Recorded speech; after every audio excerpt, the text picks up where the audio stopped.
It's the Farmer to Farmer Podcast, episode 85, and this is your host, Chris Blanchard. Eric McClam and his dad, Robbie, own City Roots in Columbia, South Carolina. With 8 acres of vegetables, mushrooms, you-pick berries, flowers, bees, agritourism, vermicomposting, and several high tunnels, City Roots is 7 years into its operation and grosses about $650,000 annually and provides a living for Eric and his family on the farm. We dig deeply into their operation and the relationship between Eric and Robbie, including how their different personalities have influenced the growth of the operation and the directions it has gone, as well as how they structure their communications and their relationship. We also explore how City Roots has leveraged marketing partners to extend their reach, how they manage so much diversity in 3 distinct production parcels, and their experience with no-till vegetables, organic certification, and GAPS audits. City Roots has received numerous awards and recognitions, including the 2012 Green America's People and Planet Award for Best Green Business, the 2010 International Downtown Association Pinnacle Award, the 2010 Columbia Choice Award, the 2010 to 2013 Free Times Best of Columbia, Best New Green Business, and the 2010 Farm City Award, Richland County, and the 2015 Green Business of the Year Award from the Environmental Education Association of South Carolina. After spending a couple hours with them, I know why. I hope you enjoy this episode just as much as I enjoyed making it for you. The Farmer to Farmer podcast is made possible with the generous support of Vermont Compost Company, founded by organic crop growing professionals committed to meeting the need for high quality compost and compost-based living soil mixes for certified organic plant production. VermontCompost.com. This episode of the Farmer to Farmer podcast is brought to you by BCS America. BCS two-wheel tractors are versatile, maneuverable in tight spaces, lightweight for less compaction, and easy to maintain and repair on the farm. Gear-driven and built to last for decades of dependable service. BCSAmerica.com. Robbie and Eric McClam, welcome to the Farmer to Farmer podcast. Thanks, Chris. We're excited to be here. We enjoy your show and very excited to be a part of it. Thanks for making the time to make this work on a Wednesday mid-morning out there in South Carolina. And a busy one. Everyone is that way. Eric just ran away from a tour group. He was taking a group of educators through the farm and tried to get over here in time for the interview. So we're excited to be here. Thank you so much. So I'd like to start with having you guys tell us about the history of City Roots Farm. And well, you guys know the drill. So why don't you just dive in and tell us about your place? Go ahead, Robbie. Glad to. All right. Well, Chris, in 2009, early in 2009, I was laying in bed. My wife was getting ready to go teach. She teaches or taught at the time at a women's college, and listened to NPR. And she said, "You need to hear this guy who's getting the MacArthur Foundation Award for his urban farm up in Milwaukee." And it was Growing Power, Will Allen up there. The next thing I knew, I listened to it, and then before I knew it, I had semi-retired a little bit early and been a background as an architect and a builder and doing some real estate development that worked out well. So I was able to kind of slow down early, but I'd always had a passion for farming. And so I listened to Will Allen's interview and then looked him up online. And next thing I knew, I signed up for a commercial ag program in Milwaukee and was flying up there once a month for 5 months. And really became enamored with what they were doing there, particularly in the greenhouses and their microgreens and their processes there. And came back and, make a long story short, found some property here in Columbia, and I wanted it to be an urban site. I wanted it to be intensively used. And found a little 3.5 acre site within a mile of my home near a little industrial area. And we got started there. But, of course, most things, it wasn't an easy start. I thought I knew a little bit about zoning and development, being an architect and a builder. And came to find out it was over near an airport. It was vacant land in an industrial area. And I thought for sure we'd have no problem putting a farm. But I found out we were not allowed by zoning. So we had to go through a rather extensive change in the zoning ordinance. We pointed out to them that it was okay at the current zoning to have an asphalt emulsion plant like our neighbor, but we couldn't have an organic farm. Well, the planning department was very understanding and very sympathetic, as well as the mayor. The mayor, was a big supporter at the time. And we went through that and had it changed citywide so that urban farms are now allowed pretty much in several areas of the city, depending on its existing zoning. So we got that going. And it started, and Eric finished up school about 2009, and that was when the economy was going to hell, and he had his master's degree in architecture. And I said, well, come help me out here at the farm, and I'll keep doing and I needed a job. Yeah, you needed a job, exactly. Yeah. And I said, I'll keep doing a little bit of architecture work and keep you involved in that. But it kind of morphed into his loving it full time. And again, we'll go into more detail. Over the years, I've kind of morphed out of doing the day-to-day management and running it. And Eric really is the full-time manager of the farm and taking it from there. So Eric, you can kind of talk about how we've grown. I mean, Chris, I mentioned, Sure. I think our first full year of 2010, we grossed, I think, $56,000. And this past year, I think we were around $650,000. So we've grown a lot in a short period of time. It's almost doubled each year. But Eric can tell that story. Sure. Like you said, my background was architecture as well. I joke my education in farming came from second grade garden club. That's about it. Hadn't really even stepped foot on an organic farm prior to City Roots, and obviously learned pretty quick through reading numerous books and conferences and touring other farms. But, I first came back to maybe help build and design the building and get my hands dirty a little bit. But I fell in love with it and even turned down a full-time job as an architect, was offered a position and turned it down to take over the farm and run it as a business. And really since then, haven't looked back and joked that I retired from architecture at 25. I'm only 30. So we've been farming for 7 years now. And I'm embarrassed to say how little we knew, but how far we've come. Eric, can you tell me a little bit about how you guys went about growing the farm? Sure. We first started with me full time, and we had a part time guy, which we eventually let go, that was working out. We've over the years we've had some great employees and great staff that's helped us along. But I think without our community around us, the surrounding neighborhood and city, and our customers, we wouldn't have grown the way that we've done. We've had a number of interns and a lot of even volunteers. Being in an urban setting, with a lot of people that have come down and wanted to learn how to farm or garden, or just want to get their hands dirty. They're underemployed or overeducated and need something to do for the summer. And we really first started on the urban farm sites, trying to grow intensive vegetables, but simultaneously trying to grow microgreens. And we realized pretty early on that microgreens were a great niche for us. However, we had to do a lot of education to our consumers as to what they were. A couple of chefs knew what they were, but nobody off the street, none of your farmers market people knew what they were. And we kind of said, hey, these things are little superfoods and they're great for you and they taste amazing. They're beautiful, great aesthetic, great for, the culinary type side for restaurants. And we really kind of built our first greenhouse there and started growing those with the food production, and really weren't doing very well either until we got some extra staff to really manage the greenhouse production well. And then into the field as well, I got some more support staff. I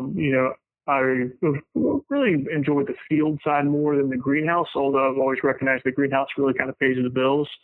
I kind of joke sometimes in the previous years, if we stopped growing in the field, we'd actually make money because the microgreens kind of carry us there. But it really, as we've scaled up, we've got some more appropriate equipment, more adequate staff. And really, once I realized that I needed to release and relinquish the reins a lot of times, that we had staff that were very confident that, we have a field manager and he's got support crew. We've got a greenhouse manager and she's got several support staff in the greenhouses. And I hired a sales operations position that, took over a lot of the sales and communications. And since then, we've actually even hired on another person part-time that does all of our social media communications and farm tours. And agritourism also has really been kind of sometimes a saving grace, even to bring in some extra income from venue rentals and dinners and events. Having a diversified operation has really helped us grow, but also I think at times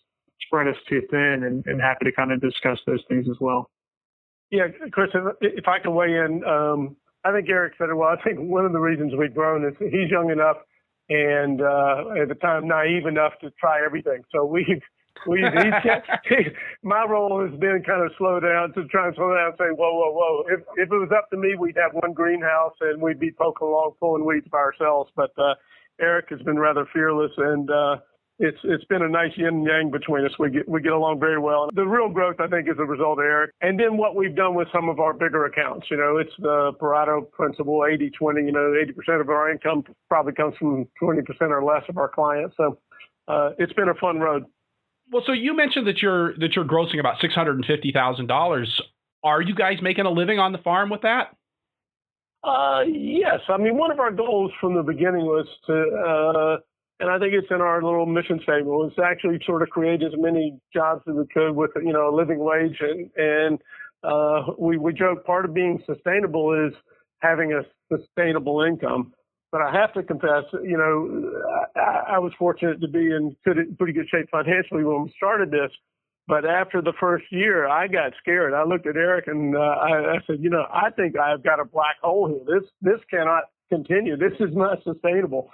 We were hemorrhaging rather deeply, and my nest egg was shrinking, and it was scaring me a lot. And we really buckled down and sort of figured out the things that were more profitable, and we started increasing sales and, started going on from there. So other stuff. Yeah, the CSA and restaurant sales and making the turns. And we teamed up with a nonprofit down in Charleston called Grow Food Carolina that distributes a lot of our produce to the restaurants and stuff down in Charleston. Charleston is just a special, magical city, and they have thousands and thousands of great restaurants. And so they've been our distribution network. And I think that really kind of pushed us up, and we've kind of taken off from there. We've got accounts with Whole Foods now and working on with U.S. Foods, and we're probably the largest microgreen producer in the Southeast, and we're seeing that grow, and we're excited about it. To answer your question a little more directly, I'm making a salary in which that I've got a wife and daughter at home, and closing and buying a house on Friday, and able to support a family. And for our staff, we pay the majority of them are salaried and offered benefits, health benefits as well. We pay much higher than any minimum wage. And make sure that we're paying our staff, our field crew, at adequate rates, and our management staff even more, and they get paid vacation as well. Majority of our staff we retain year round. Probably 80% of them are year round. Only a couple of them are part time. At this point, we've got 8 full time staff, 4 that are the 8 salaried, 4 that are pretty much full time hourly, and 3 or 4 part time. Lower hours, but we've got a pretty big crew, and 75, 80, 90% of those will retain over the winter as well. But I think we still don't pay them enough. Eric doesn't make enough, Chris, and our other people they do such an incredible job. Our goal is to increase their salaries as well and retain them. They've bought into it, and they deserve more, and we're trying to scratch away so we can pay them all more. Well, one of the things that I think is really interesting about your operation is just how diverse you are. I mean, you guys are marketing through a wide variety of channels, and you're also doing not just vegetable production out in the field and microgreens, but you've got like 27 other things that you're doing as well to bring in money. Yeah, so obviously we've got the vegetable production, which is the primary thing we started, and at this point we cultivate about 8 acres altogether. And let me give you the breakdown of acreage and the farm kind of scale first so you understand all of that. The urban farm site now, through a little bit of expansion, is about 5 acres altogether. Cultivated acreage at what we'll call the city root site is about 2 acres. And then we've got about 9,000 square feet of greenhouse in which we grow microgreens and have an aquaponic system. We've got another greenhouse that we built for events, about 2,000 square feet, which we'll be converting into either flowers or microgreens, and then another 5,000 square feet of high tunnel. So we've got about 2 acres of vegetable production on the farm there, along with some extra perennials and stuff, which is about a quarter acre. Then we lease about 6 acres down the road at a local high school, what Heath call Episcopal School, where the bulk of our vegetable production happens, and a lot more and more cultivating equipment and larger equipment's at. And then we've got a family property that we have that's 10 acres irrigated that we've just been cover cropping the last couple of years. It's about an hour and 45 minutes away from the farm. That we don't have that active at this point. So we do also grow cut flowers at City Roots, and we're looking to actually increase that and really transfer a lot of the urban farm site into flower production, and are actively looking for a flower farmer to hire onto our staff. And then we have our microgreens, which are probably upwards of 60% of our gross sales are through our microgreens. We grow oyster mushrooms, and that's something we started a year ago, and partly with the help of a value-added producer grant. We also we do U-pick, blackberries, grapes, and blueberries on the farm seasonally. We do keep bees, so we do sell some honey, but they're mainly for pollination. We keep about a dozen chickens, egg layers, but they're really for farm tours. And according to little kids, you're not a farm unless you've got a cow, chickens, a pig, or a tractor. So we've got at least a tractor and chickens. So we do a lot of agritourism. So we do on-farm dinners once a month. And then we also do some larger festivals. We do a tomato festival in the summer. 3,000 or 4,000 people attend. We do a Mardi Gras festival in the spring. We do a rosé wine festival, a craft beer festival, bacon and oyster roast, and we have 8,000 to 10,000 people attend those annually, which brings in a fair amount of revenue. And then agritourism side, we actually started with two other people, another company called Farm to Table Event Company, with an event planner and a restaurateur to really take on those on a larger scale, which is even becoming a catering side of the business as well. And then education is a big part of the farm. We have 3,000 or 4,000 students come through, and we do farm tours there as well. And then we do some composting on the farm as well on site. And then we have an aquaponics system in which we grow a couple hundred tilapia. And then we've got worm bins, vermicomposting that we utilize as well. I think I've covered everything. I might have missed something, but that is the farm production enterprises in a nutshell. And what about your marketing enterprises? I mean, how are you guys pushing that produce out there? I know, Robbie, you mentioned some of these earlier, but just to kind of put them all in one place. Yeah, I can do that for you. It's our CSA. We do between 100 and 125 people, and we will be increasing that this coming year. But that's about 20% of our gross sales to the CSA. And our CSA pickups are on site at the farm since we're an urban farm. It's pretty efficient for us. We pack them up, and pickups are once a week on the farm, so we don't have any off-site places. We do one farmer's market. It's a Saturday market, 52 weeks out of the year, and it's like a 9 to 1 Saturday farmer's market, which we do pretty well at, about 10%. But we are really starting to look at. We really need to be doing more retail for some of the field produce and microgreens, and looking at going to 2 other cities within about an hour of us to get a few more markets. Just have to figure out the logistics, trucks and vehicles, and refrigeration. Restaurants make up only about 10%, but we do about 25, 30 restaurants in our city. And then we move some of our product through a food hub down in Charleston, which is about an hour and 45 minutes from us, called Grow Food Carolina, which they handle marketing, sales, liability, and distribution for small farmers, which they sell to about 150 restaurants in the Charleston area and some grocery stores. And then a good bit of our product goes to some wholesalers, retailers like Whole Foods, Grow Food Carolina, the Food Hub, the Fresh Point, which is a subsidiary of Cisco. And hopefully by the end of the week, we'll be working with U.S. Foods.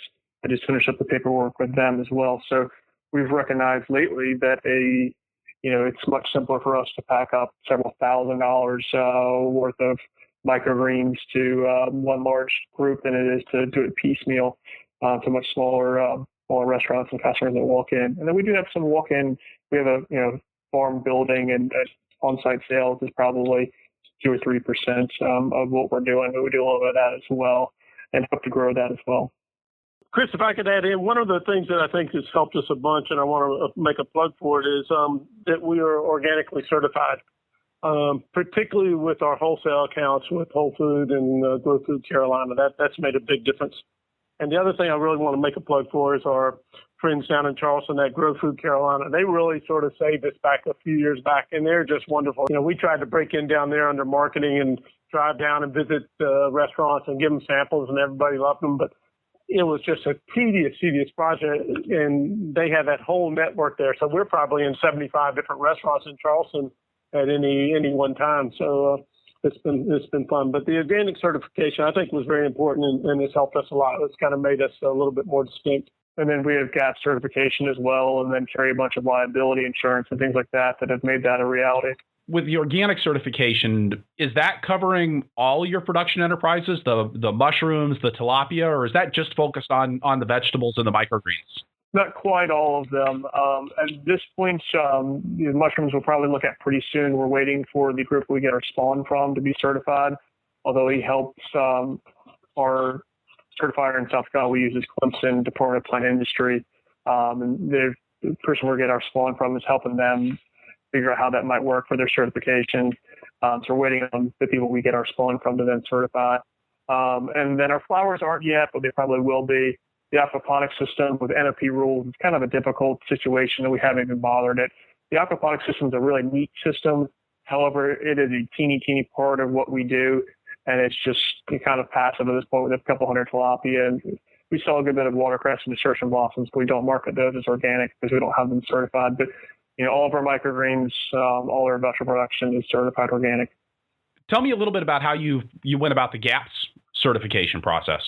If I can, let me do the first part, Eric, because it's nice. We actually were approached by our local USDA representatives and sort of said, I want to help you get there, and it's important. I had seen stuff and been to some conferences and sort of came away initially with the idea that it wasn't necessary, but Eric sort of pushed and said, yeah, we should do this. And the individual that approached us was through a farm-to-school grant through the USDA, and she was worked for, I think, for the Department of Ag, and then helped basically write our food safety plan with us, went through how the certification was going to work and the inspections. So we had somebody that held our hand through all of it. I was very much pushed for the necessity of one, just it's the best practice. And, we really want to look at the farm. How do we do things in the best possible way from a management perspective? And just food safety is important. So, but it also, we knew that from a business side, to be able to get into some of these larger wholesalers, we had to have it. It was a necessity. So we just kind of made sure that our protocols were in place and that our employees were trained and that the food safety plan was enacted. How challenging was that for you?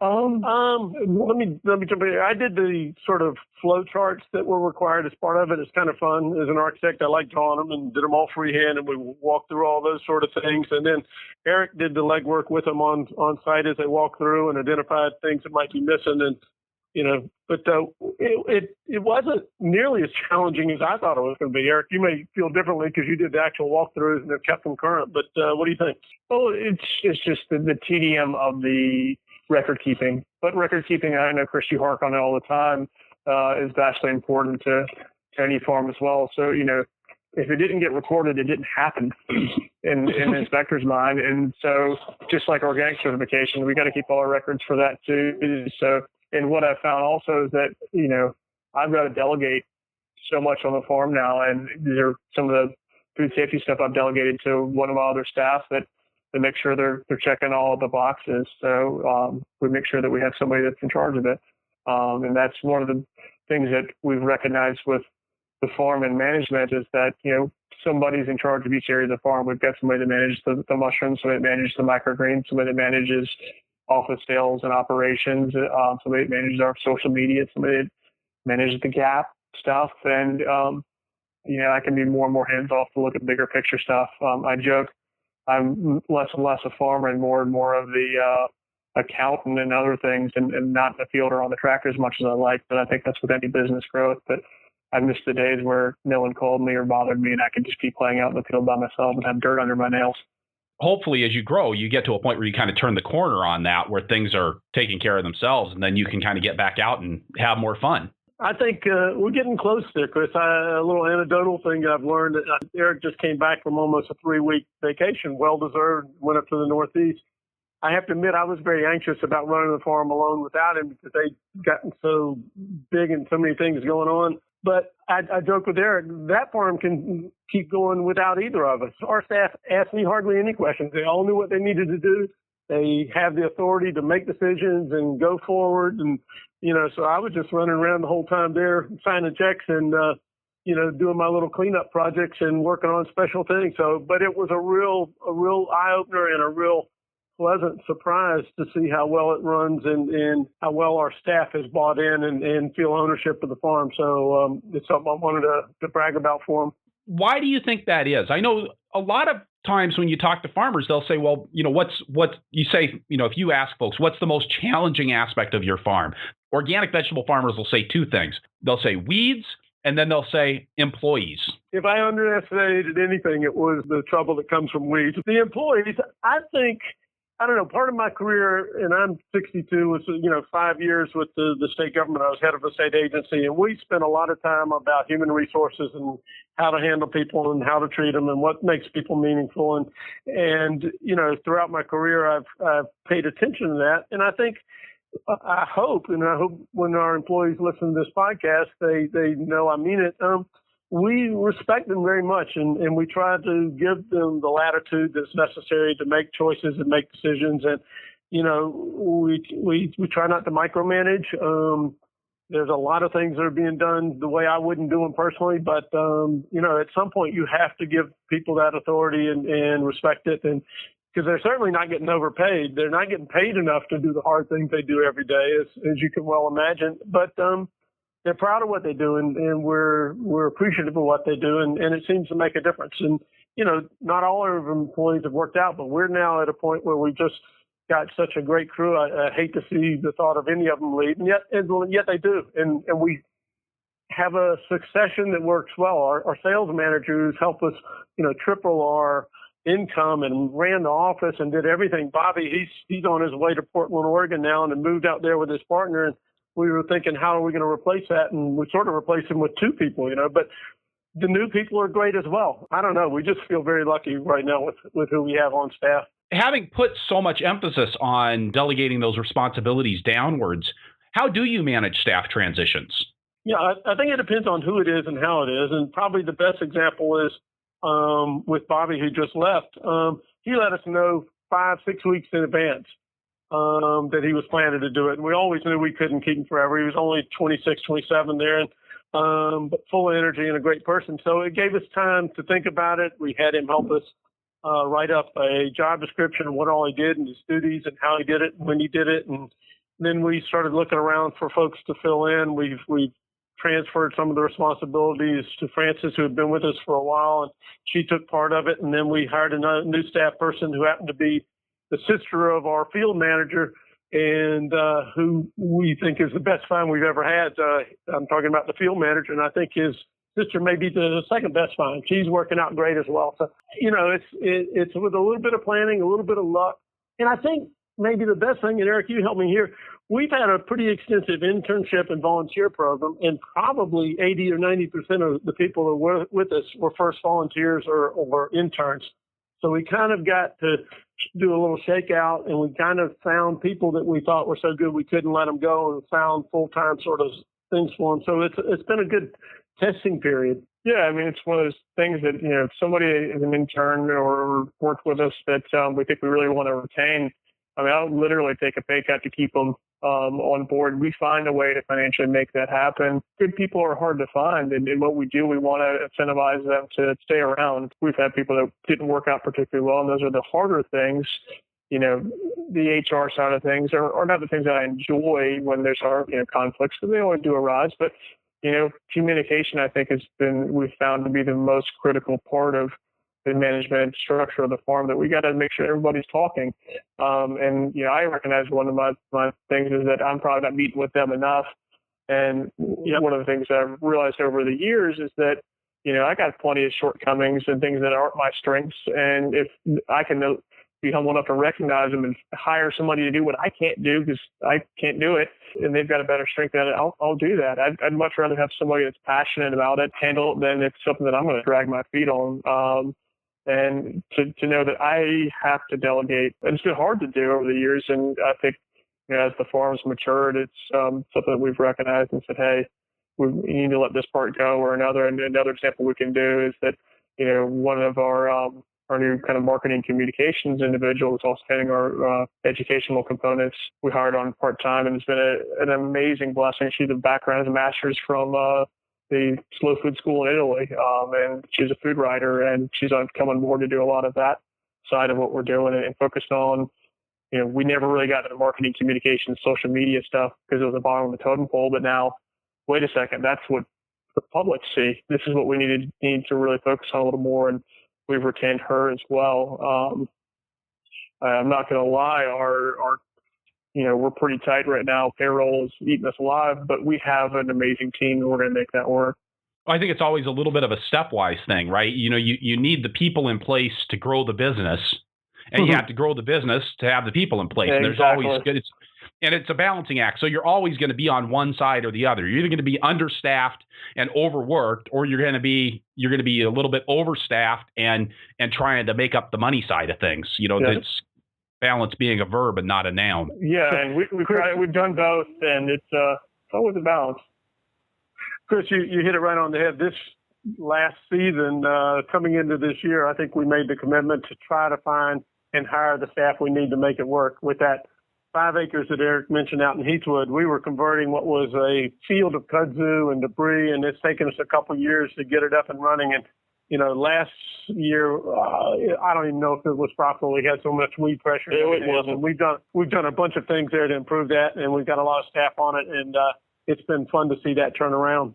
So you mentioned the importance of having the interns and the volunteers as kind of feedstock for your employees. Some folks that are there who aren't full time with you, but are kind of where you can identify the people that you want to elevate into full-time status on the farm. Can you tell us a little bit about how your internship and volunteer programs work? Sure. I guess I'll begin by the volunteer side.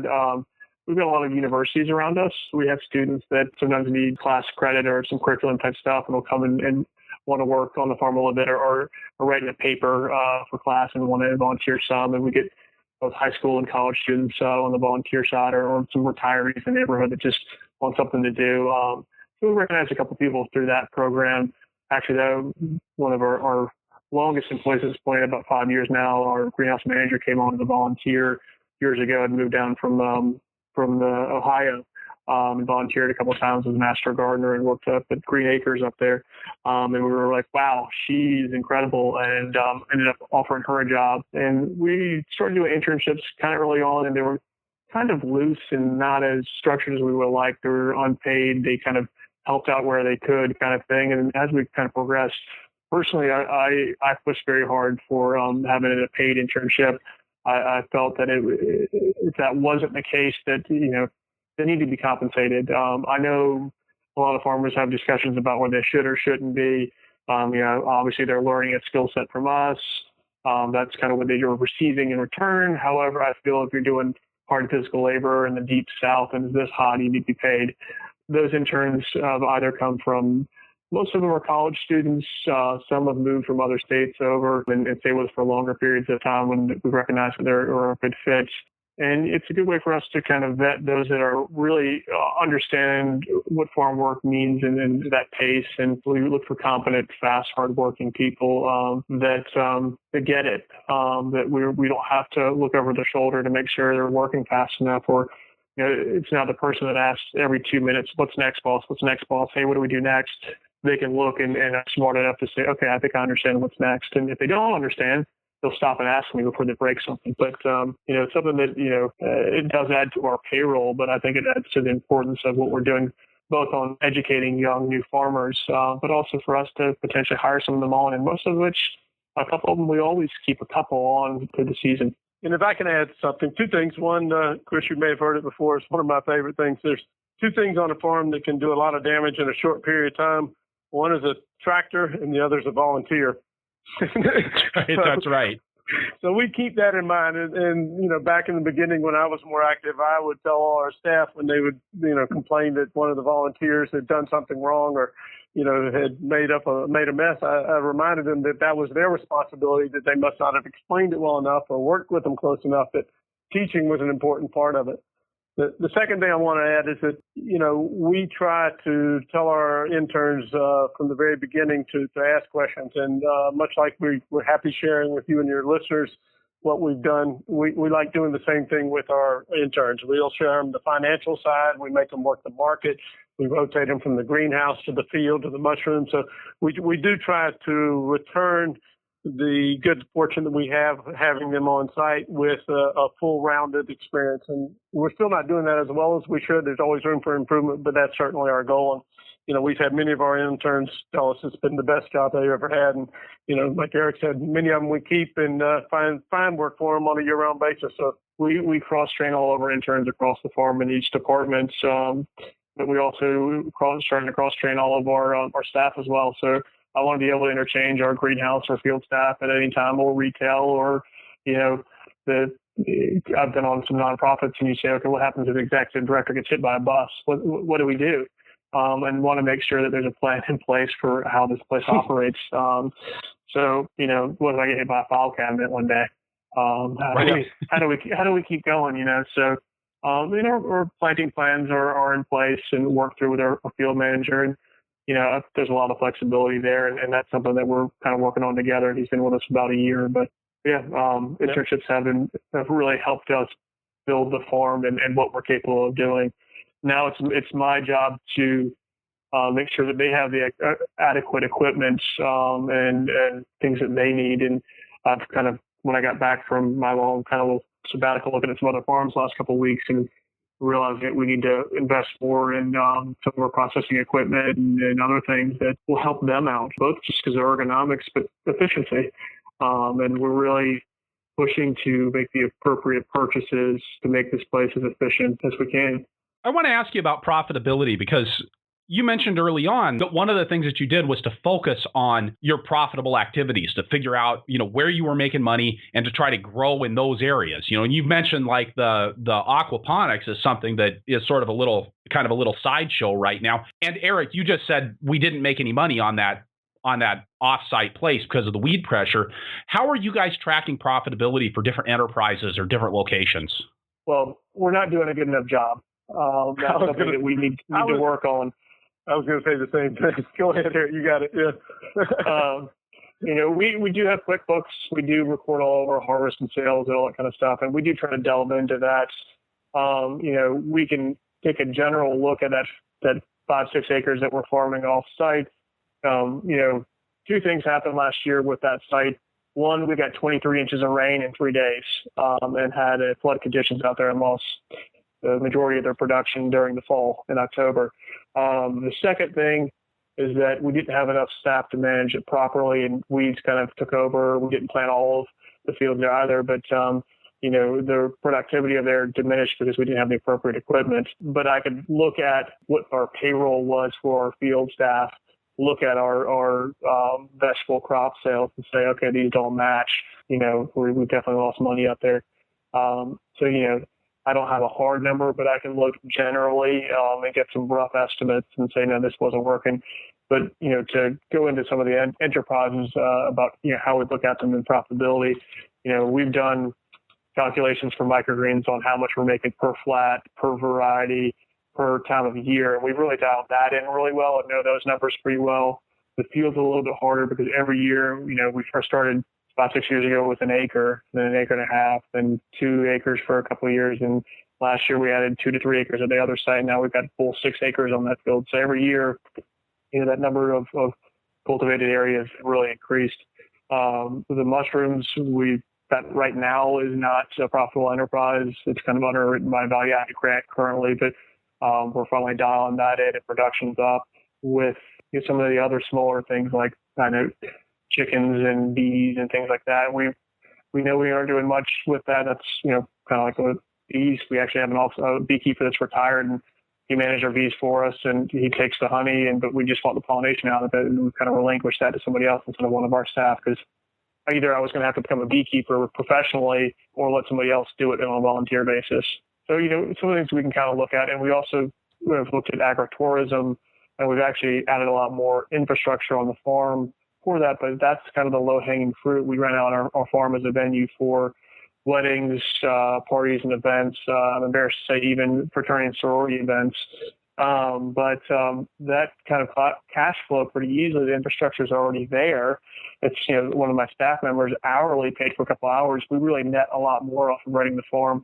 We joke, one evening with a wedding, there's a hell of a lot of radishes that we have to grow. So that part of the farm has been helping us expand more rapidly than if we just had a farm.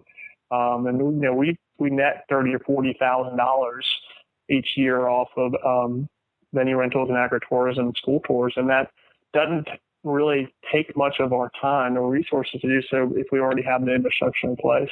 I think that's really a place where you guys are taking advantage of your location being right there in the city. One of the things that we joke about, Eric and I thought we'd be down there pulling weeds by ourselves, but we have had a wonderful reception here in the city of Columbia.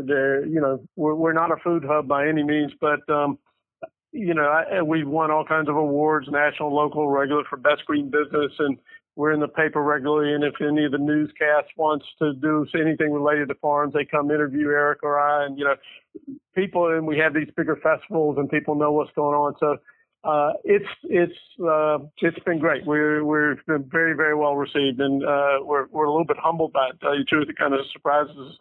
Eric joked he never thought he'd be better known and more popular as a farmer than an architect. So it's been a fun ride. I think definitely farmers right now at least are hipper than architects. I think so. Yeah. I do not regret one bit not going into the architectural field. I mean that very honestly. I'm very fortunate to call myself a farmer.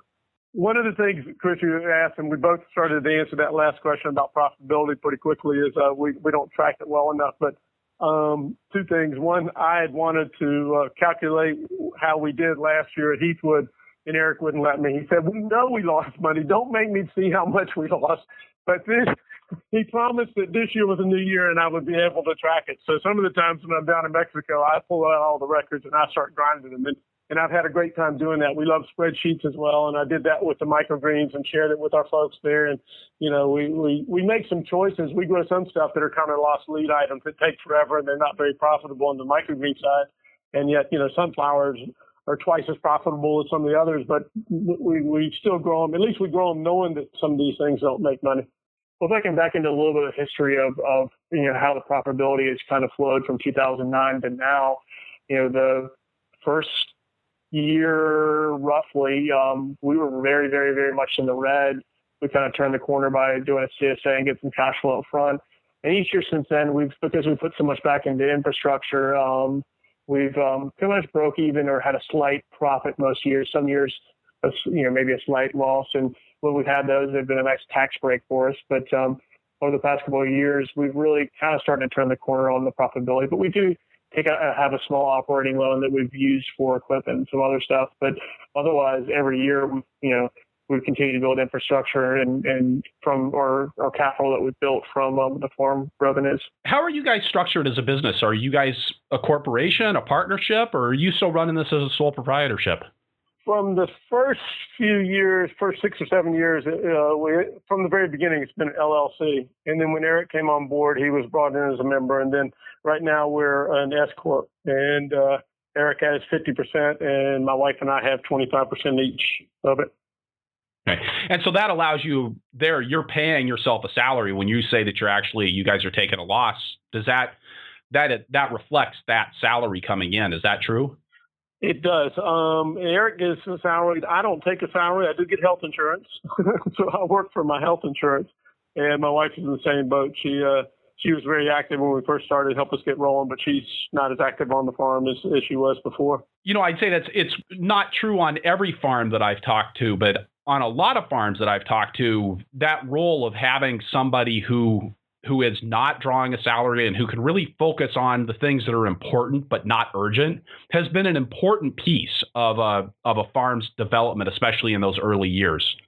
I'll let Eric talk a little bit about it, but I think that's a great observation, Chris. I think you're right. I've morphed into what I call myself a special projects guy, and I get to come in there and, I don't try and run the day-to-day operations, but I see things that I think I'd like to see looking better or functioning better or building, and I have an architecture and a building background, so I do those things. But I love equipment. I love my roads to be straight. I like the inroads to be clean. And we have a lot of summer help.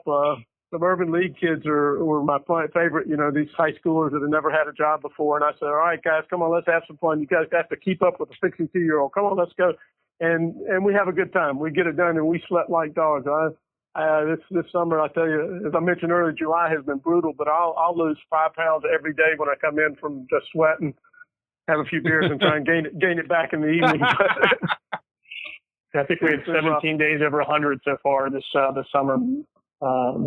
Which is pretty crazy. But to answer that kind of back with the the overall big picture stuff, I think we stagnated for a little while a couple of years ago because I didn't have basically the staffing resources to to take on the things that were hindering me. And I realize now that I have to stop myself. I can't be the person out there hand pulling weeds or even harvesting some of the stuff sometimes, and realize that, I hope that I'm a more valuable asset, tracking down larger wholesale customers or making sure certifications are there and those bigger picture kind of things, and let, the equally as important parts of the farm, like harvesting and cultivation and all that are occurring. But my role is just different. I don't try and look at our managers and our staff as I'm their boss, I'm their peer and colleague. I'm just working on something different, that's equally as important as what they're doing. And I try and, reiterate that with them, is that, you pulling weeds is just as important as me doing what I'm doing. But for the bigger picture longevity of the farm, I need to be keeping this farm from hitting the guardrails and wrecking. And that's what my job is to be, engineer of this crazy train. You mentioned that you guys are selling at the farmers market year round. Is your CSA also year round? It is not. We are going to try and shift more towards that. So we do have a couple high tunnels. We're fortunate with our CSA. I'll just talk about that for a little bit. That, we always have microgreens in our CSA. We typically always have mushrooms in there as well, field crops, and cut flowers and stuff. So we're actually, every product in our CSA box is from our farm. So we don't bring any outside products in. But we don't quite do year round. We're going to shift a little bit to it. But we typically do an 8-week spring, an 8-week summer, an 8-week fall, and then we usually throw in like a kind of a 4-week in between. We'll do like a January, February one, that's smaller, like 20, 25 people, and we'll do that again in late summer, early fall. So and we'll break it up a little bit. So we don't try and do a full year round or 24-week in a row one. Occasionally, the spring and summer typically kind of run into each other. But July is so hot here that we typically take a break for the last couple weeks of July, first week of August, because everything's kind of waning from the summer and our fall stuff can't go in yet. But we're moving more towards a year-round CSA and kind of breaking those blocks up into 4 or 8-week sessions to make it a little bit more affordable for customers. But I do want to say we don't grow everything, and that's one of the things we realize on the profitability side. I don't grow potatoes. I don't grow onions. Occasionally I'll grow garlic. We don't grow melons. We don't grow a lot of the crops that take a lot of space. And that was mainly when we were just on the urban farm site, but now we've got a larger field that applies as well. It's much more profitable. We kind of joke kale is king. We can grow a lot more kale more profitably than we could a row of melons.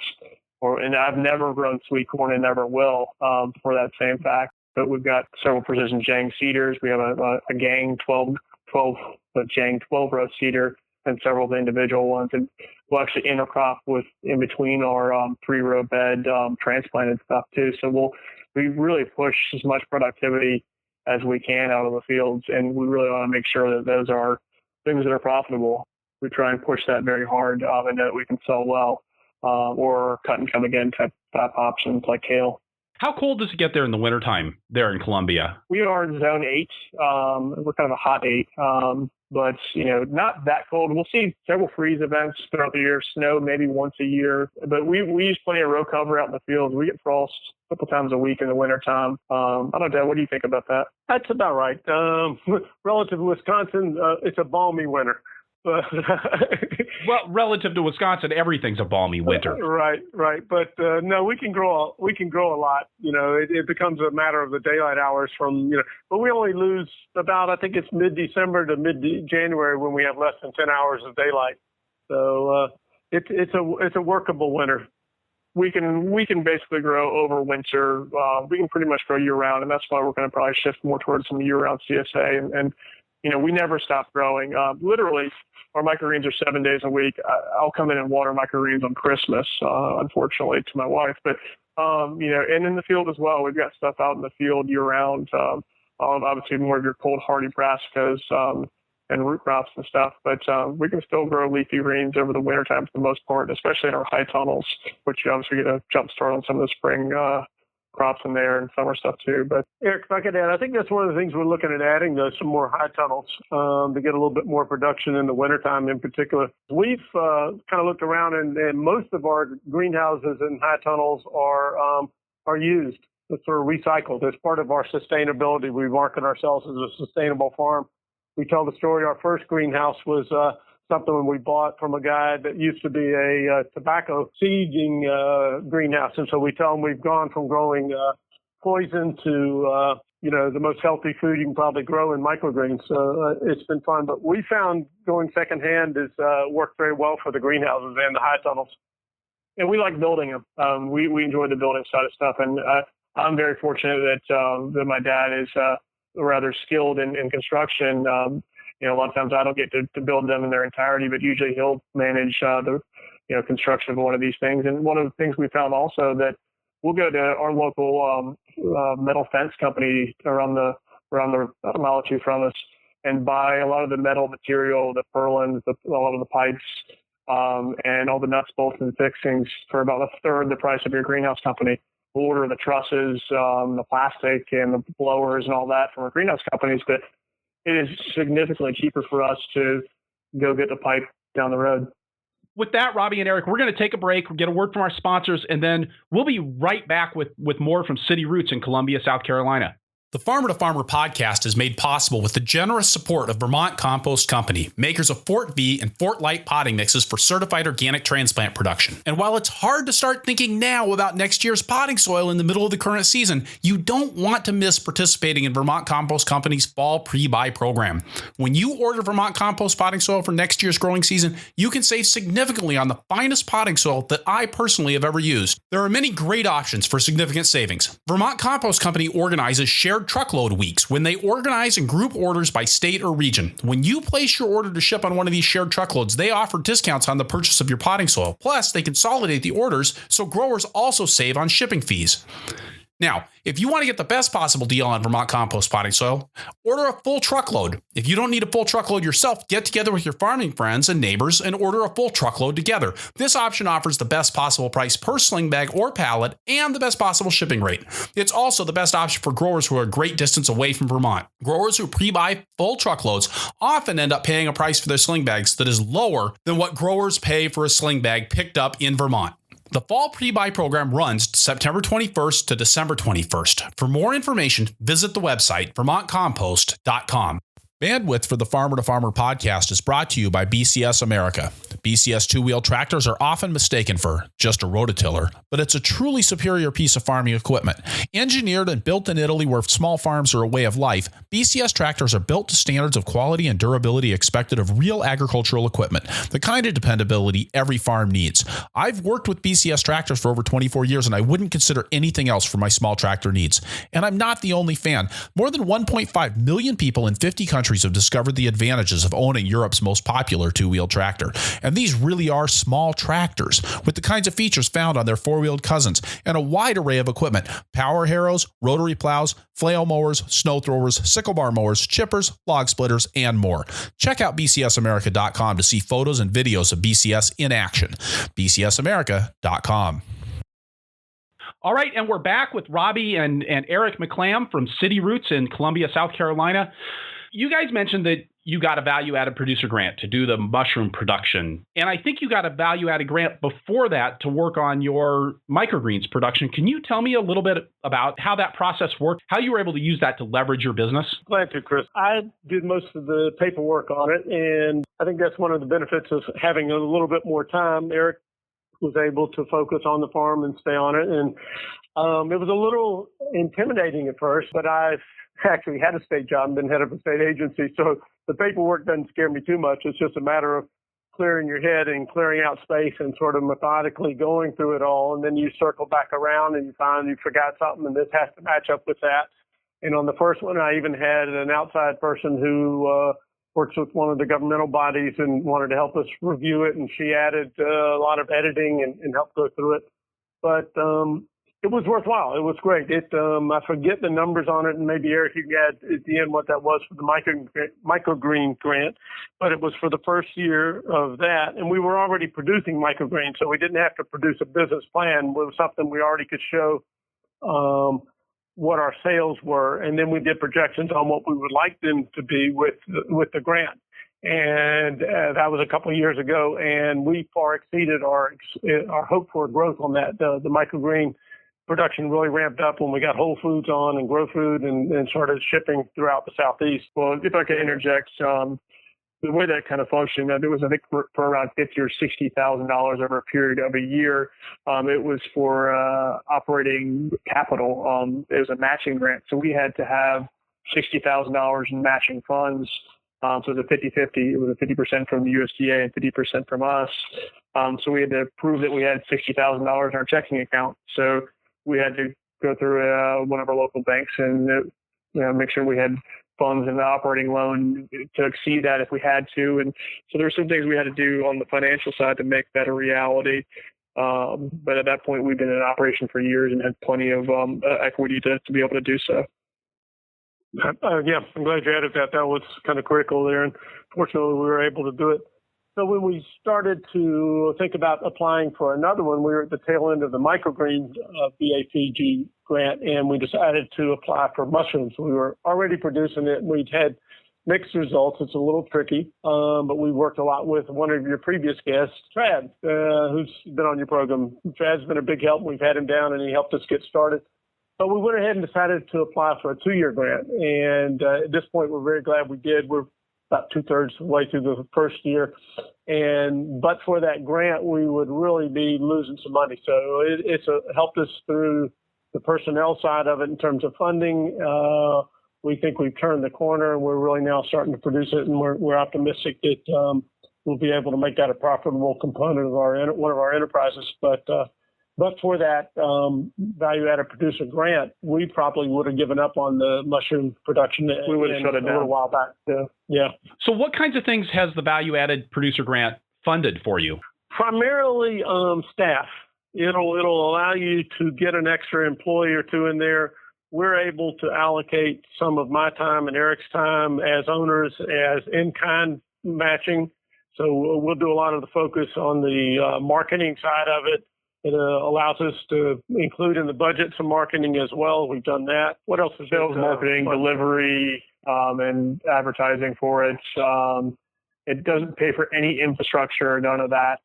It's really mainly for the staffing and marketing of it. And again, we have to match those funds. I think it's important if someone is applying for the grant to realize what the intent of it is from the government. And I think that intent is to create more jobs and to allow a business to thrive. And so we focus on that. And the truth is, it's really worked, particularly in the microgreen production. I don't know that we would have been so bold to try and expand like we did and have the funds to hire extra people, but it really allowed us to turn the corner. Kind of like you mentioned, Chris, before, that you have to get more staff to grow more, but then when you get more staff, you have less profit because you got more staff, and that sort of vicious cycle. It's a great vehicle to do it, and I found the staff with the U.S. Department of Agriculture that worked with us incredibly helpful.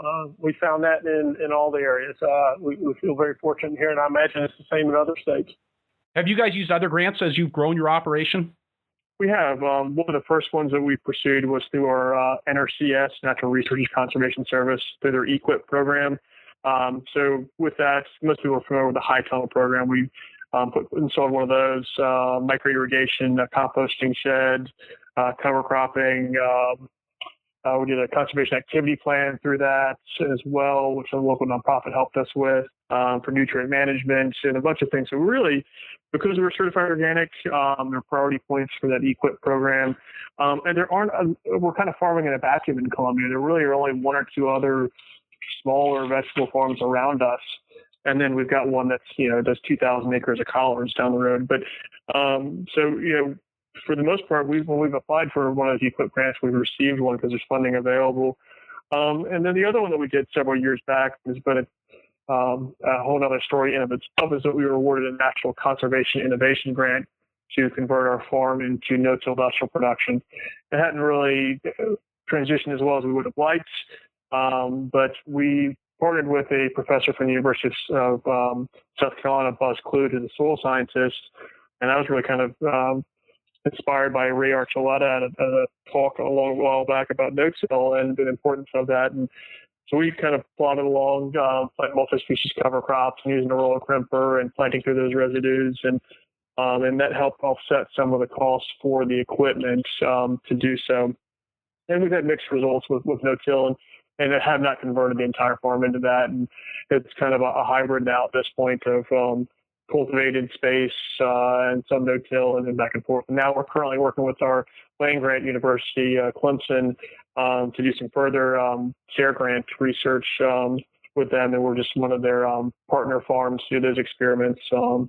And then we've also worked with another group doing some variety trials as well, working with Cornell on that. But because we're in the city, we are a great demonstration workshop facility. So we have a lot of on-farm workshops that we will partner with a university or conservation district or USDA to give workshops on different aspects of our farm. And that's been really great for us. And I've always learned much more from other farmers and visiting other farms. So we always want to have our doors open to others. People can walk through our greenhouses and see everything, and we have a very open door policy. And that includes all those workshops too. It is one of the coolest things I think about the organic farming community is how open everybody is. And certainly, I mean, the 80 some odd guests that we've had on the Farmer to Farmer podcast are really indicative of that. Everybody's out here talking about their business, giving away their trade secrets on the radio. Yeah. And, so their neighbors come in and, succeed where they're succeeding. And I just think it's just such a cool and rewarding part of being a part of this community. We couldn't agree more, Chris. It's a little bit humbling. We've been helped along the way by so many people. It's humbling. That's the best thing I think of, and it's fun too. It's fun to give back. I think that's one of the things I've realized getting older, that some of the greatest pleasures in life are when you're helping other people succeed as well. Okay, so with that little sentimental nod then, so tell me a little bit more about your no-till production, because I think that's something that gets a lot of buzz and a lot of interest, but I'm a no-till skeptic, especially when it comes to doing the roll-down cover crops in vegetables. It's been a little bit of a roller coaster. I mean, we started, and again, back to our naivety, we were 2 years into farming maybe. We tried to start doing no-till, and I didn't know how to farm in the first place. So we have had mixed results. And I guess I'll start by saying what equipment we use. When we first got started, we had a pretty big tractor for a little urban farm. We had 65 horsepower New Holland with a front end loader and a tiller and box blade and a bunch of stuff like that. And we were tilling as much as we could because that was only one of the few ways we could keep the weeds at bay, and then realize what that was doing to our soil structure. And then we pursued the no-till grants. We paid for 2/3 of the equipment cost. So we bought a 6-foot wide roller crimper with a quick release so we could actually put it on the front end of the tractor so we could roll down the fronts. And then I've custom designed a residue slicer, technically planter up in Pennsylvania, that had a large cutting coulter in the front and then double disc opener to open a furrow, and then purchased Jang seeders to go in simultaneously with those. So that we can roll in the fronts and then do 5 rows simultaneously. It sounded amazing. Like this might work great. So we could roll down this crop residue, we kill it in place, and keep a even soil temperature, break down at organic matter, the weed suppressant. These seeds are going to pop straight up through, and then we'll just harvest and be done. What we didn't anticipate, and it comes back to our management of the farm, is that if there was nut sedge the previous year, it came right through that mulch. And if you open up a furrow and you're exposing that soil, weeds are going to germinate. So, in the mistake of rolling down a cover crop of sun hemp, buckwheat, and some Alice clover, got a great kill on it, seeded carrots, but they take forever to germinate, and the weeds blocked them. Or we roll too early, and you've got a couple species, and one of them pops back up. And then, what you put in there, now it's getting covered. We've seen a good bit of success, though, when we were overwintering rye and vetch or rye and clover and transplanting directly tomatoes or eggplant. But even with those, we're realizing we're having to additionally mulch with them. The only ones that really kind of work real well just rolling and transplanting in, we're finding our cucurbits, especially like large summer squashes. So we haven't quite gotten the mix and timing right for a summer cover to be rolled down for a fall direct seeded crop. And the issue also with planting that overwintered cover crop is you kind of negate your spring crop. So we haven't really found something we can roll down early in February or early March to then plant a spring cash crop into. So there's a lot of timing and management that we haven't quite gotten down yet. We're working with Clemson a little bit on that. But what we are finding is that when we do roll and transplant through with specific varieties, it works pretty well. But again, we're still trying to figure that out. We've now, with the larger acreage, purchased 3 mechanical transplanters of the carousel type that can cut through that residue. What we're really kind of finding is we just have to roll it and then plant through. But if you roll it and wait too long and go through that residue slicer, it pulls up the whole crop residue with it and bunches up. And then the precision seeders, the gauge wheel gets caught by sun hemp, and then you're not dropping any seeds. So we're still tinkering with it. So it's not a true no-till, even with those scenarios. We also have, do stale beds and flame weeding and other stuff too. But it's been challenging, but when we have selected the appropriate cover crop, rolled it at the right time, and transplanted through with the right crop, it's worked really well, and I've really liked it. But when it goes wrong bad. So it's not something that we should have done at the stage of farming experience that we had, but it's definitely something that we're pursuing. And each year we're doing more no-till. At this point, if we have a cover crop and don't feel like we can roll it down and plant through it, we'll use a push hog, which there's a couple of pieces of equipment that are vital that we don't have.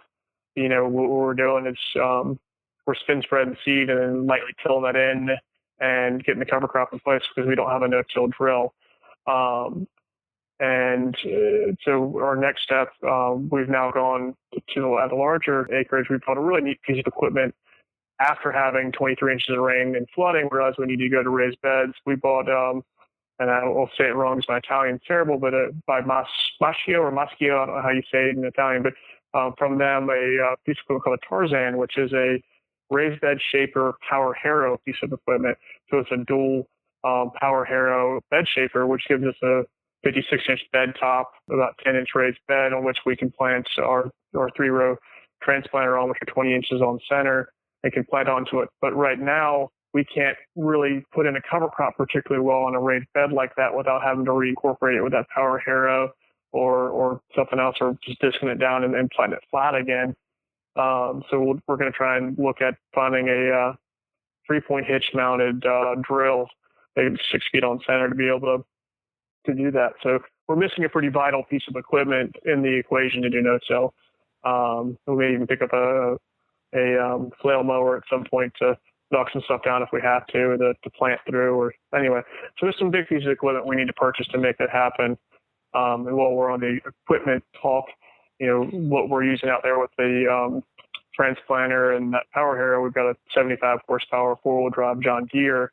But what we're finding with that new piece of equipment with the Tarzan is that we've got large 16.9 rear tires, is that we're eating up 6 or 7 inches of our raised bed top because we got fat tires in the back. So if you know anybody that has a 85 to 105 horsepower high clearance vegetable crop tractor with 9.5 rear and front tires on 48-inch rubbers, we'd love to buy it because that's the next thing we're doing. We've got to get that piece of equipment to make our operation really hum along a little bit better. So we're recognizing as we go that some of these pieces of equipment aren't quite there yet that we really need. And I'm happy to talk more about the other pieces of equipment we have too.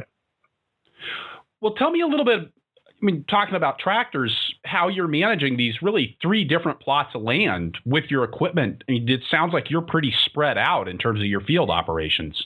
We are, and that's been one of the frustrating things about growth. I don't know, Dad, you want to talk about that first, or you want me to? Well, maybe we need to paint the picture a little bit. The one field at City Roots is smaller, more intimate. The Heathwood property at 5 acres is only 3 miles from there. And for a good while, we were actually driving the one tractor back and forth from there. So that was rather awkward, but it took about 30 minutes on a tractor and 10 or 15 minutes on in a car.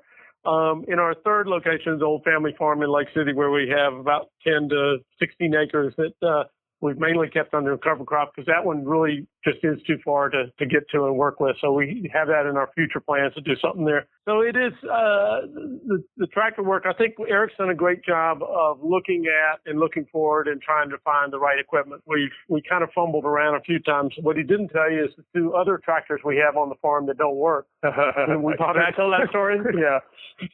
Yeah, you can tell that one. Go ahead.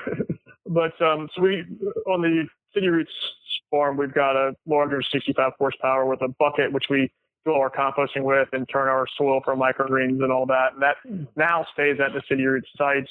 We were driving that back and forth, which was one of the reasons that other farm wasn't profitable. We never had the right piece of equipment at the right time.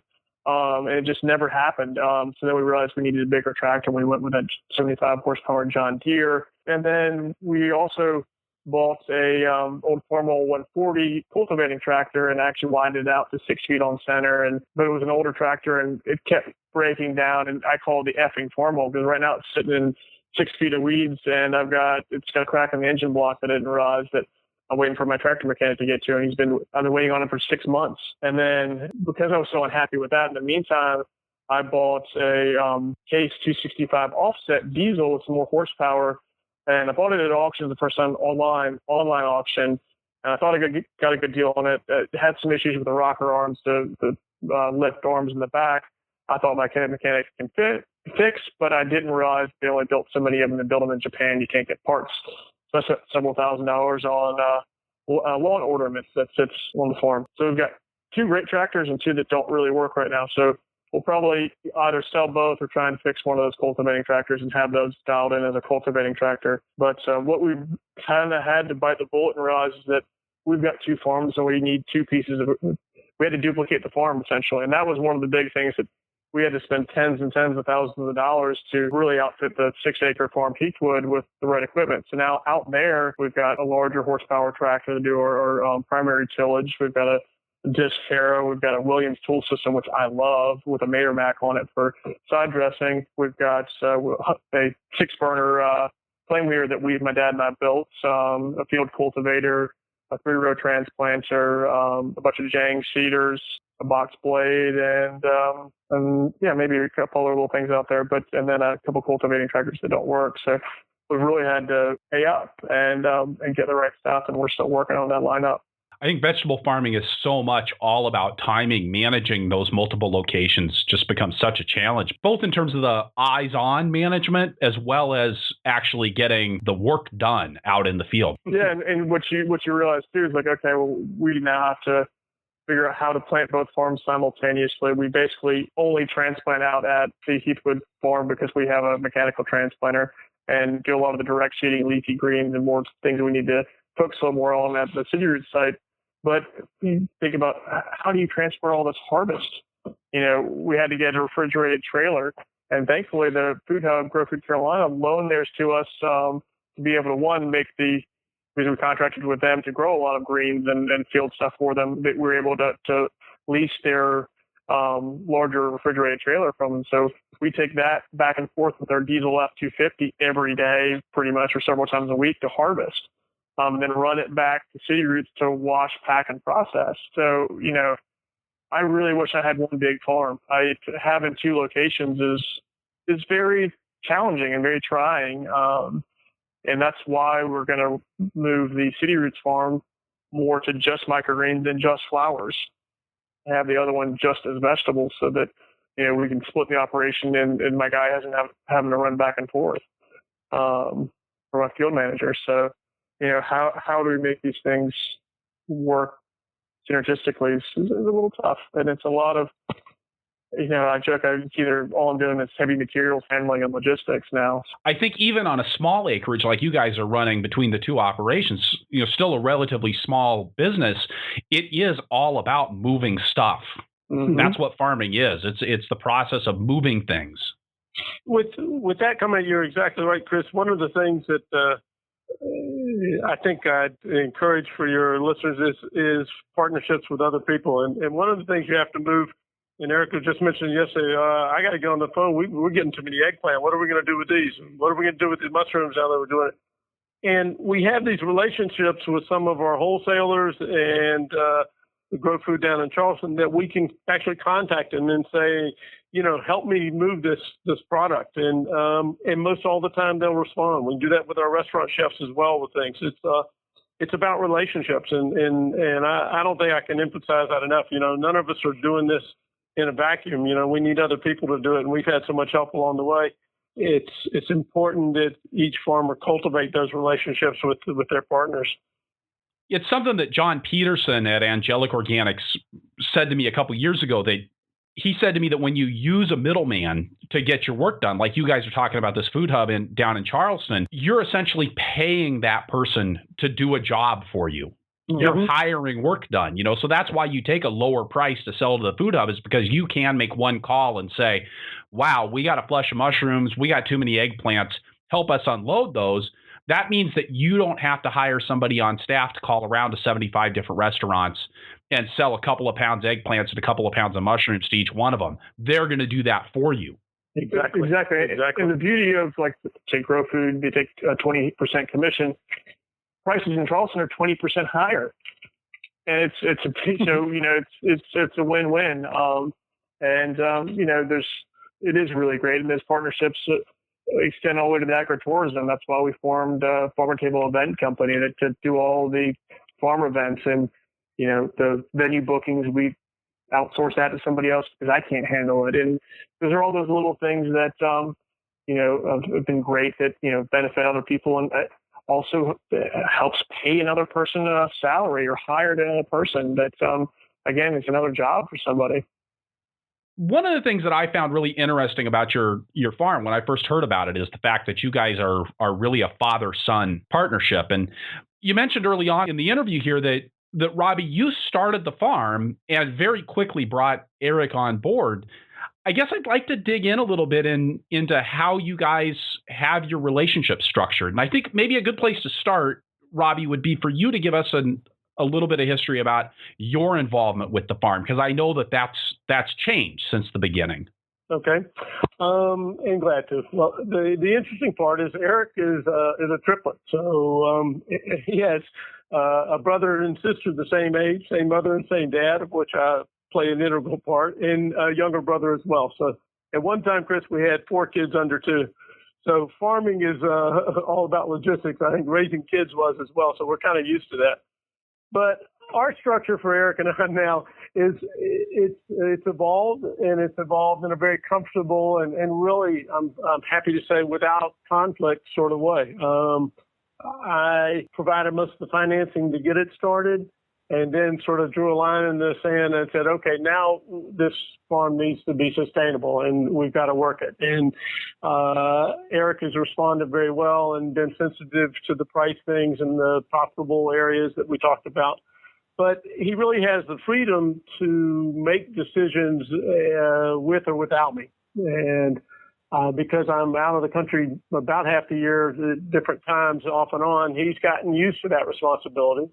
But I think, and I'll let Eric respond when I get done, when he feels like he needs to talk to me. But we talk regularly. While I'm down in Mexico, we'll talk 2 or 3 times a week, and the emails are going, and I'm working on things for the farm. So we stay in touch that way. I think it's a very mutually respective sort of thing. I joked earlier, I kind of put the brakes on things or try to slow him down and get him thinking through it. Eric is a high energy person. He, can barely finish thinking of an idea before he wants to jump on the tractor and go do it. And I'm the one that, if it were still me, I'd still be planning the second greenhouse, So I'm the slower, more methodical. I like things kind of worked out a little more. So it's a nice, again, the yin and the yang. It's a great balance. I'm proud of what he's done over there, and I try to defer most of the credit to where it is today to his ambition and his energy and his insights. They've been right on target. It's been a fun ride. Eric, is that true? I think so. I think he spoke very well of that. I think it all begins with respect and communication, and I'm very fortunate to. We've got a very tight-knit family unit, and it starts from, I guess, an early age there. But I'm fortunate I can work a 12-hour day with my dad and then go get a beer and not slug it. Or, we get to joke back and forth and have a good time at it. And very, very fortunate that is the case. And, I think, from an early stage is very respectful for my desire to grow the business and allow me a lot of leeway to do so. And I think if that hadn't have been the case, there might have been some frustrations over time, but there never really were. Very early on when I first came on board with the farm, obviously I have to be very thankful for the opportunity that my dad gave me. It's not very often that, infrastructure and capital gets plopped down and say, hey, do you want to run this thing? And was given some leeway to do so. And I think because of that leeway and ability to grow it, our working relationship has been great. But early on, I struggled a lot with whether or not I wanted to be a farmer, whether I go back to architecture. And that was a hard transition, and he was very helpful in mentoring me on where to go with that. And I distinctly remember one time he got back from Mexico and said, man, I had a great time, no stress, it was awesome. And I said, well, I didn't. I've been stressed out and anxious this whole time to get all this stuff done. And he kind of laughed and said, well, I guess it looks like somewhere in the last year or two, this, I transferred all the stress and anxiety of running the business onto you. It's your responsibility now. And, you take the reins. And then, at some point we discussed for a long time about how that, that transition to ownership might happen. And we talked to Lucy about it because I didn't know whether I'd stick around initially and was always paid a salary. But then we kind of said, okay, let's build some sweat equity into this. And eventually it was written into the operating agreement as a minority holder of the business. And then later on to, being a half ownership there, and was very gracious to even do so. I'm very lucky that actually happened. But, I don't know. It's been nice to be able to make decisions, but they're tempered by that of, a father, a colleague, and, hopefully no longer as much of a boss. Hopefully on a business level, we can be peers. And I think there's been a lot of respect on decision making, and we go back and forth, and, neither of us has a majority say in that, and we just have to rationally talk through what our next steps are. You've mentioned communication as being something that's really important a couple of times. You talked about its importance in working with your employees. You've talked about it between the two of you. Communication is an easy word to say, mm-hmm. but how does that actually play out? Like, I mean, what kind of structures do you have that make sure that communication stays open? Because it's pretty easy to let that door swing shut on its own. Chris, you're good at this. You're in the right career there with these interviews. That's the right question. And it's not an easy one to answer because it is, like you said, an easy word that people throw around. And I think we use the word a lot because we know it's important. And yet we also know we're not doing as good a job as we need to. We need to have more regular meetings with our key staff. We need to include them in stuff. I think it's nice when Eric and I are both on the farm because when he starts talking about this new commercial kitchen and processing, I said, have you talked to Beth? We need to get Beth's input on this. This is important, and I think we need to keep remembering that we need to involve everyone that's going to be affected by our decisions. As far as our personal communication, that's a more natural sort of thing. I think Eric has a latitude to involve me when he feels like he needs to. When I'm not there, I know that's been my choice, and so I give up in my own mind any kind of rights to be involved on those day-to-day basis. And, at first it was a little hard to do, but I'm quite comfortable with that now, and it doesn't bother me one iota. He does things differently than I do, and I think that's something one has to accept when someone else is running those things. But it's a moving target. We have to keep working on it. There are a lot of areas, particularly on interstaff communications, that we don't do. One of the interesting things we did a while back that I think, though, has helped with communication across the farm is we kind of outlawed earbuds. People can't go around with music plugged into their head and doing everything else. Eric contacted me in Mexico and said one of the staff was actually Beth suggested that we do that because it was just frustrating. And I couldn't agree more. And I think it's really helped people tune into what they're doing better. They're more focused on their task. And every task is important on a farm. It's a complicated process. And we get more communication with folks as we're doing it. We usually work in groups on things, and I just think it builds a lot more cohesion and teamwork when you're communicating regularly. One other thing that we do that we've been doing since day one is we provide lunch for our entire staff, volunteers and interns every day. We've got coffee and refreshments, cold water. All those resources are there. Yes, it's still a cost to us, but everybody every day sits down for lunch together and gets to talk about greenhouse talks to the mushrooms, talks to the field, to whatever. I mean, more often than not, lately I've gone home to see my 1-year-old daughter at home, but we're all sitting down as a big farm family every day for a meal and get to discuss what's going on. And I think that has also helped with the cohesiveness of the farm. I think that can't be overstated. That really is an important but subtle but a very important part. So the communication is, I think, one really important aspect. The other thing that I think must come up between the two of you is accountability. I mean, Eric, you're accountable for producing certain results, and especially because you're the guy on the ground making the decisions on a day-to-day basis. How do you guys define what outcomes Eric's expected to create, and then whether or not he's creating those? It's a good question, Chris. And I don't have an easy answer. I think we look at them, and sort of my role is when we're talking about new ventures or where we're heading is to temper that and say, how is that going to work? When is that going to work? We've had joked about some of the failures. Eric one time gave me a spreadsheet and told me how if we had 60 chickens, we could pay back and do this. And then a little bit, 6-8 months later, I said, that didn't work so well, did it? And he acknowledges, no, we don't need that many chickens, So I let him fail sometimes, and the decisions are his that way, but he's quick to learn. And I think that's part of it. We're not afraid to try things. We're not afraid to fail. We try to think through what's the worst case scenario if we try this and it doesn't work, and we understand what that downside might be. And then if we think it's worth it, we try it. So, we're a little cautious on buying equipment and capital sort of things because those are pricey and they can get you in trouble quickly. But I don't know. We have a way of working it through that has been fairly friction-free and a pleasure, really. We're still proud of where we're at, and we've done it and remain good friends and have a great deal of confidence in each other. Eric, when something goes wrong on the farm, I mean, when you make a bad decision about the chickens, or when there's a crop failure because something didn't go right while your dad's away in Mexico, how do you handle that? Internally, I put a lot of pressure on myself to succeed, and I'm a very competitive person by nature, and I always fear disappointing people and myself. So I don't like failure, but I also welcome the opportunity to challenge myself to try something new. And that's tempered a lot of times with my dad, and we try and minimize those failures. But yeah, I mean, I can't tell you how many times I've had bad crops of carrots or spinach or beets, and it's like, what am I doing wrong? Grit my teeth and try and sink in and say, okay, how did it go wrong? Why did it go wrong? What happened?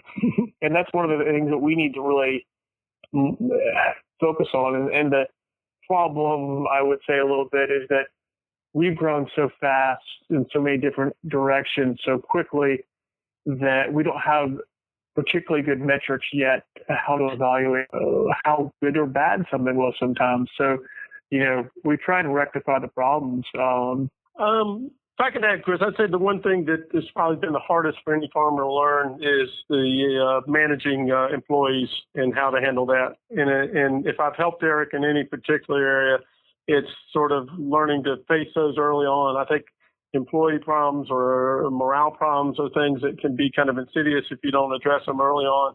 And we do that by talking to the individuals where there might be a problem alone and separately, and tell them right up what's going on. And on occasions, we've had people that were just taking away from the morale of the group and had to let them go. And those were very hard things for Eric to take, but I was able to sort of coach him into a little bit of what to expect and be prepared and not change your mind, stay focused on the issue, not the individual.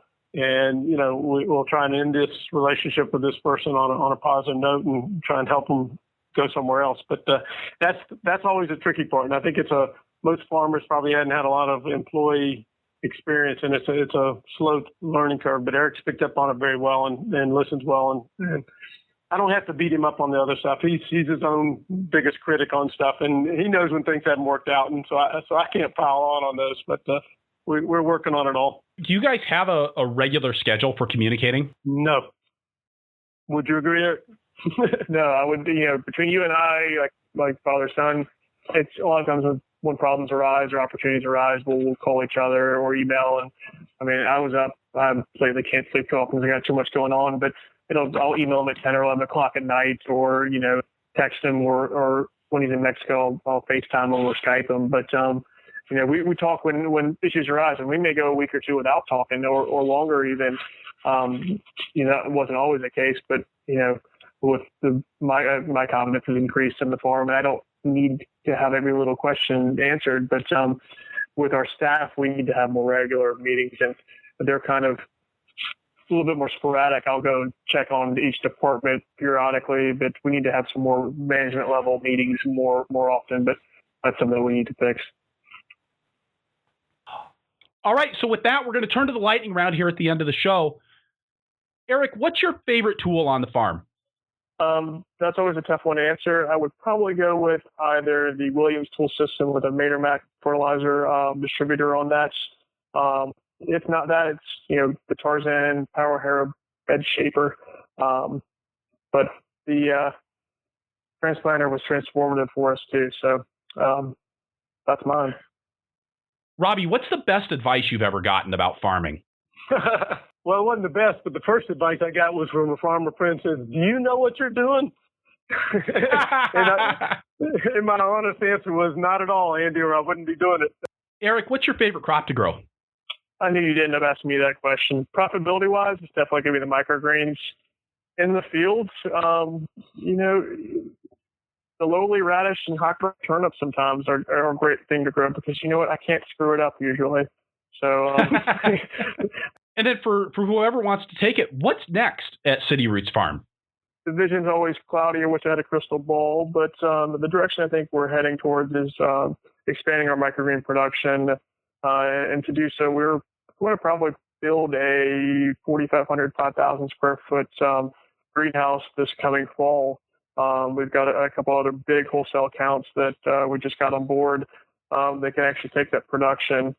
And that's the big direction that the microgreens are going in. With fuel production, we're looking to buy a couple more pieces of equipment like a no-till drill and a larger high clearance tractor to really kind of dial our fuel production and really make that sing. And we're going to pick up a greens washing system for both field greens and microgreens. And then the next big thing is that we're going to build a rather pricey but I think necessary facility on the farm, which is going to be primarily a more refrigeration and a larger air-conditioned space for microgreen processing, washing, packing, and kind of distribution kind of area. That'll also have a commercial kitchen within it. We do so many venue rentals and on-farm dinners and events. We found the necessity to have a kitchen for that side of the farm, but also we're going to be looking into doing value-added products like your typical jams and pickles and things like that. But we want to have a kitchen to be able to add value to those, thousands of pounds of tomatoes or cucumbers or squash that hit us in the middle of the summer that we can't quite figure out what to do with. So yeah, I think that's where we're going, and still building up the mushroom production via that grant. So a lot of stuff, I guess. Chris, if I could add into that, I think what my advice has been to Eric and remains as we think about going in the future is for him to look hard at the things that he's enjoying doing the most and continue to pursue those or expand those, and to look at the things that are causing the most aggravation and try to eliminate those. It sounds like a simple sort of process and it's an oversimplification, but I think we oftentimes forget to think that way. And I'm hoping as we go into the future, he keeps that in the back of his mind as we make choices on what we're going to do. And if you guys could go back in time and tell your beginning farmer selves one thing, what would it be? I would say get the appropriate equipment when you need it. Bite the bullet, take out a load, but get what you need to make the whole operation work productively and efficiently. Otherwise, you're wasting money and time, and it's frustrating. I wish I'd gotten a tractor a long time ago for the other farm, and I wish I had the knowledge to know there was a high clearance out there. I think I heard it on a podcast from you that actually even existed, so thank you. My advice, Chris, would be to make them, and this is a plug for you, and it's intentional, is to make them listen to all 80 episodes of your program before they start anything. I'm serious. Eric said, go find the right equipment. Well, how the hell do you know what the right equipment is? You know, that's easier said than done. And you got to listen to other people and see what they did and explore those sort of things. So that's the cautious me, you know, but a great resource really has been your programs. And I enjoy riding in the car now because I've got one running every time. It's just getting through it. And I listened to some of them twice. Like I said, it's been fun. Thank you so much, Robbie. Thanks so much for being on the show today, you guys. This has been really great. It's been our pleasure. We really have enjoyed it, Chris, and good luck. And we'll be continuing to listen. Thank you so much. Keep up the good work, you guys. Appreciate it. Thanks. All right, so wrapping things up here, I'll say again that this is episode 85 of the Farmer to Farmer podcast, and you can find the notes for this show at farmertofarmerpodcast.com by looking on the episodes page or just searching for McClam. That's MCCLAM. Don't forget, you can support the show by going to farmertofarmerpodcast.com/donate. Your support makes a big difference to us, whether you provide ongoing support or make a one-time donation or make your Amazon.com purchases through our affiliate link at farmertofarmerpodcast.com/Amazon. It all helps us keep the tractor running. Reviews and referrals are the bread and butter of our business, so if you enjoy the show, please bounce on over to iTunes or Stitcher and leave us a review. You can sign up for my email list at farmertofarmerpodcast.com, and I love to get your guest suggestions. This episode is a direct result of one of those suggestions, so please keep them coming at farmertofarmerpodcast.com. Thank you for listening, be safe out there, and keep the tractor running.